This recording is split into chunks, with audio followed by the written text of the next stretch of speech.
ఆంధ్రప్రదేశ్ ఉప ముఖ్యమంత్రి Shri Pawan Kalyan press meet నిర్వహించారు. మీడియా మిత్రులందరికీ హృదయపూర్వక నమస్కారం. నిన్న గత నెల ఏప్రిల్ 22వ తారీఖున పెహల్గాంలో టూరిస్టులుగా వెళ్ళిన చాలామందిని మతం పేరు మీద అడిగి చాలా ఘాతుకంగా చంపేశారు. దేశం మొత్తం పుట్టెడు శోకంలో మునిగిపోయింది.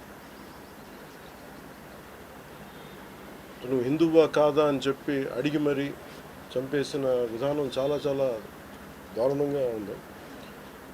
ముఖ్యంగా ఆంధ్రాకి సంబంధించి దాదాపు ఇద్దరు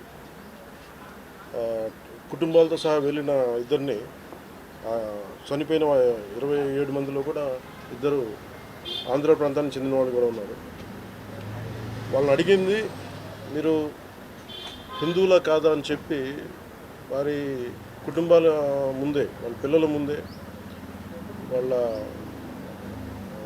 సహధర్మచారుల ముందే మ్యాగజైన్ ఎంటీ చేశారు, తల లేకుండా చేశారు. హిందువా ముస్లిమా అనే అర్థం తేల్చుకోవడానికి కల్మా చదవమని. ఇంత ఘాతుకంగా చంపిన తర్వాత దేశం మొత్తం కూడా ఒక డెసిసివ్ యాక్షన్, ఒక బోల్డ్ యాక్షన్ కోసం ఎదురు చూస్తుంది. అది నిన్న రాత్రి జరగటం. ఇలాంటి సమయంలో దాదాపు 9 ప్రాంతాల్లో 15 కిలోమీటర్ల నుంచి దాదాపు 200 కిలోమీటర్ల లోపల వరకు వెళ్ళి భారతదేశ సైన్యం అక్కడున్న మిలిటరీ ఎస్టాబ్లిష్మెంట్స్కి దాడి చేయకుండా, అక్కడున్న సివిలియన్ క్యాజువాలిటీస్ లేకుండా కేవలం ఎవరైతే ఉగ్రవాద సంస్థలు ఉన్నాయో, ముఖ్యంగా ఈ 3 సంస్థల మీద ప్రత్యేకించి దాడులు జరపడం, వాటిని ధ్వంసం చేయడం నిజంగా ఇది భారతదేశంలో ప్రతి ఒక్కరూ హర్షించదగ్గ విషయం. ఎందుకంటే 90s నుంచి కూడా కశ్మీర్ అనేది మనకి ఎప్పటి నుంచో Kashmir is an integral part of our nation, as undeniable fact అది. కానీ ప్రత్యేకించి ఈ ఉగ్రవాద మూకలు, పాకిస్తాన్ ప్రేరేపిత ఉగ్రవాద మూకలు, ఇది 90లో కూడా ఇలాగే కశ్మీరీ హిందూస్ని కశ్మీరీ పండిట్స్ని చంపేశారు. ఇట్లాగే